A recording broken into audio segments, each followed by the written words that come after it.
Hello बच्चों, कल हम लोगों ने पढ़ा था लासा और मासा का कुछ फैक्टर देखा था। उसके आगे जो हमारे सवाल बचे थे उसके आगे हम लोग 1.1 एक्सरसाइज के आगे के क्वेश्चन करने का प्रयास करेंगे।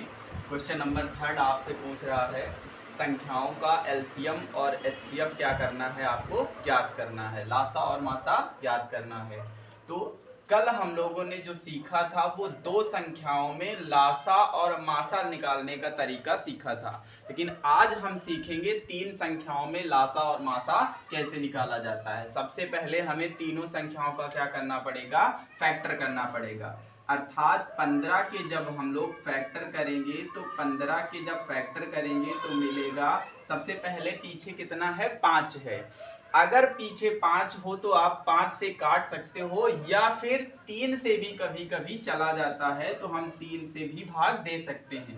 3 पंचे 15 हो गया, और 5 केवल 5 के ही पहाड़े में आता है, इसलिए 5 से काटेंगे, 5 एकम 5 हो जाएगा।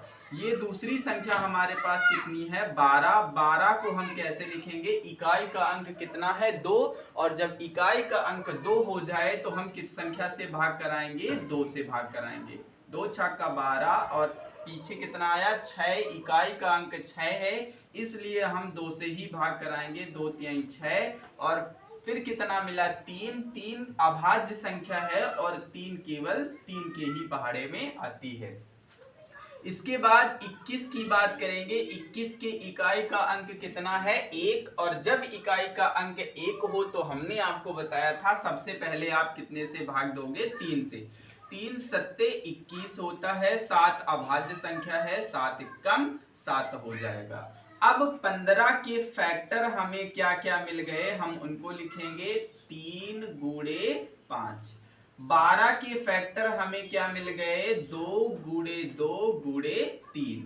21 के फैक्टर हमें क्या मिल गए, 3 गुणे 7।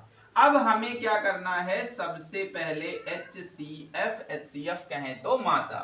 मासा क्या होता है, जो सब में कॉमन मिल जाता है वही हमारा क्या हो जाता है, मासा। अर्थात हम लोग यहाँ पे देखेंगे, यहाँ पे 3 है, यहाँ भी 3 है।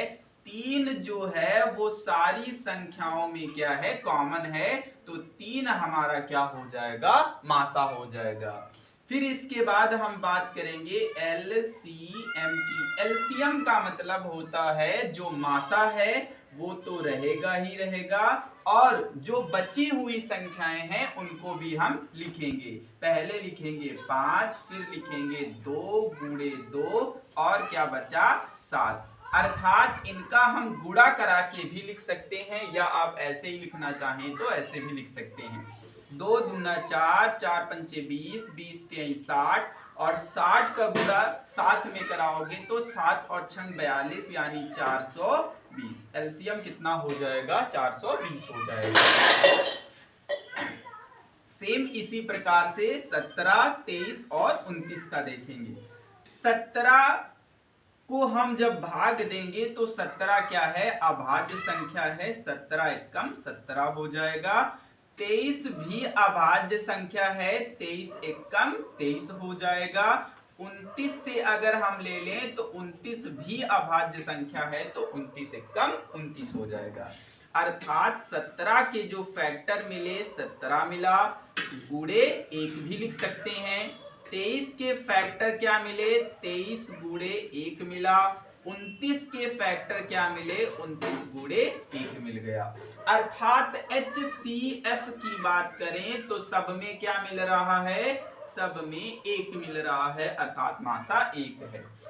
और LCM की बात करें तो 1 गुणे 17 गुणे 23 गुणे 29, यही हमारा क्या हो जाएगा, लासा हो जाएगा। इसके बाद नेक्स्ट क्वेश्चन है सी नंबर 8, 9, 25।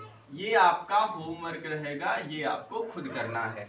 इसके बाद 4 नंबर क्वेश्चन में हम देख रहे हैं क्या लिखा है, HCF 306 यानी 306 और 657 का जो HCF है वो कितना है, 9 है।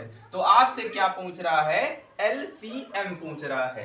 अर्थात हम कहें तो आपको एक फॉर्मूला याद आ रहा होगा, जब हमने आपको बताया था जब पहली संख्या पता हो, दूसरी संख्या पता हो और LCM और HCF में से कोई एक पता हो, तब हम इस फॉर्मूले का उपयोग करते हैं। अर्थात इसको हम कहेंगे ये A है, इसको हम कहेंगे ये B है और ये हमारा क्या है, HCF है और हमें LCM क्या करना है, ज्ञात करना है। ऐसा कोई फॉर्मूला आपको याद है जिसमें A हो, B हो, HCF हो और LCM हो, तो आप कहेंगे हाँ, हमें एक फॉर्मूला पता है, A इंटू बी बराबर HCF इंटू LCM। ये हमारा क्या होता है, एक फॉर्मूला होता है जिसके माध्यम से इस सवाल को सॉल्व करेंगे।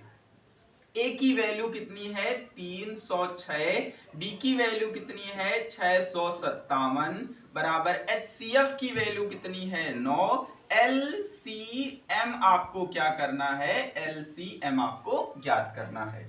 ये मल्टीप्लाई है, गुणा से कोई संख्या कहां आ जाएगी, भाग में आ जाएगी। 306 गुणे 657 और बटे में आ जाएगा 9 बराबर LCM हो जाएगा। 9 से अगर आप इसको काटना चाहें तो कटेगा, 9 त्रिका 27, 3 बचेगा, 9 चौको 36, अर्थात 34 का गुणा अगर 657 में करा दिया जाए तो हमें क्या मिल जाएगा, LCM मिल जाएगा। यही हमारा आंसर हो जाएगा। नेक्स्ट क्वेश्चन है हमारे पास, कह रहा है HCF ऑफ 306 एंड 1714 का जो मासा है वो कितना है, 18 है। फिर से आपको क्या करना है, LCM फाइंड करना है। सेम प्रोसेस में आप क्या करेंगे, यही वाला फॉर्मूला लगाएंगे और आपका आंसर आ जाएगा। ये भी आपका क्या हो जाएगा, HW हो जाएगा। नेक्स्ट क्वेश्चन आपके पास 6 नंबर लिखा है, 225 तथा 60 का जो मासा है वो कितना है, 225 तथा 60 का जो मासा है वो है 225 गुणे 5 प्लस 10x। तो कह रहा है x की वैल्यू क्या हो जाएगी। ऐसे क्वेश्चन आपको देखने को मिलेंगे, कभी पूछेगा HCF इतना है, कभी पूछेगा LCM इतना है। तो आपको क्या करना है, जो आपको देगा, मान लीजिए इस सवाल में आपको HCF दिया है तो इनका आपको HCF निकालना है। मान लीजिए यहाँ पे LCM लिखा होता, इन दोनों संख्याओं का LCM इतना है, तो हमें क्या करना होता, इन दोनों का LCM निकालना होता। यानी आपसे जो दिया होगा वही हम भी निकालेंगे। HCF दिया है, इसका मतलब हमें दोनों संख्याओं का क्या निकालना है, HCF निकालना है। अर्थात 225 के अगर हम लोग फैक्टर करेंगे तो आ जाएगा, 5 से भाग कराओगे, 5 चौको 20, 5 25, 5 से भाग कराओगे, 5 9 45, 3 से भाग कराओगे, 3 त्रिका 9, 3 एकम 3 हो जाएगा। अगर हम 60 उठाते हैं तो 60 पीछे इकाई का अंक कितना है, 0 है। 0 है तो हम कितने से भाग करा सकते हैं, 2 से। 2 3 6 होता है, 2 एकम 2, 2 पंचे 10 होता है, 3 पंचे 15 होता है और 5 एकम 5 होता है। इन दोनों संख्याओं का हमें क्या निकालना है, HCF निकालना है। अर्थात 225 के जो फैक्टर मिल गए वो कितने मिले, 5 गुणे 5 गुणे 3 गुणे 3। 60 के अगर हम फैक्टर देखेंगे तो 2 गुणे 2 गुणे 3 गुणे 5, ये हमारा हो जाएगा फैक्टर। अब हमें निकालना है HCF। HCF क्या होता है, जो दोनों में कॉमन होता है। कॉमन क्या मिलेगा, एक यहाँ पे आपके पास 3 मिला, 3 ले लिया, यहाँ एक 5 है, यहाँ भी एक 5 है, अर्थात 5 भी हो गया। HCF हमारा क्या हो गया, 5 15। HCF कितना हो गया, 15। अब हमें क्या निकालना है, हमारा HCF कितना है, 15, इनका HCF कितना है, 225 और गुणे में 5 प्लस 10x बराबर कितना होना चाहिए, 15 होना चाहिए। ठीक है, अब हम क्या करेंगे, इसको उठा के उधर ले चलेंगे तो ये आ जाएगा हमारे पास 10x बराबर, ठीक है, ये आ जाएगा 15। अगर 15 और इसको उधर ले चलेंगे, शायद इस क्वेश्चन में यहाँ पे माइनस करने का प्रयास करेंगे क्योंकि यहाँ पे प्लस से नहीं हो पाएगा। तो ये अगर हम यहाँ पे माइनस करते हैं तो ये आ जाएगा हमारे पास 10 माइनस का है, उधर जाएगा प्लस का हो जाएगा, इसको इधर लाएंगे तो 5 का गुणा कराएंगे, 5 25, 5 दूना 10, 10 2 12, 5 दूना 10, 10 और 1 11, 1100 कितना हो गया 25। 15 प्लस का है, इधर आ जाएगा कितना हो जाएगा माइनस का 15 और बराबर उधर हो जाएगा 10 प्लस का।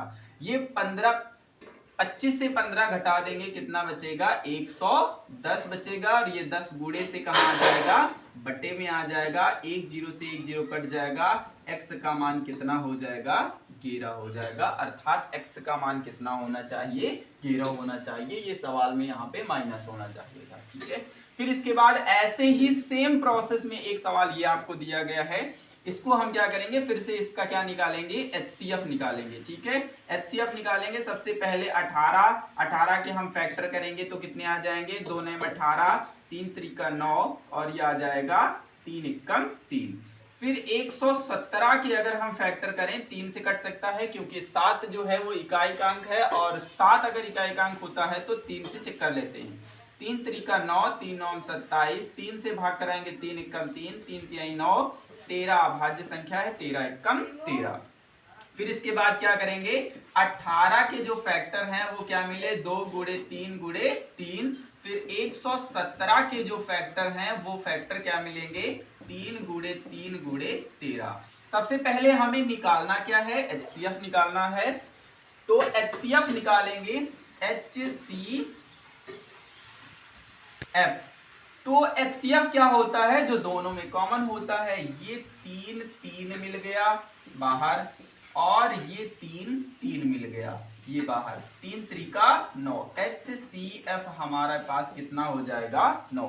हमारा HCF कितना है 9 है, इनका HCF कितना है 18m माइनस 117 बराबर कितना होना चाहिए 9, क्योंकि हमने भी मासा इसी से निकाला है और इन्होंने भी मासा इसी से निकाला है। अर्थात ये माइनस का है उधर जाएगा प्लस का, 18m बराबर हो जाएगा 9 प्लस 117।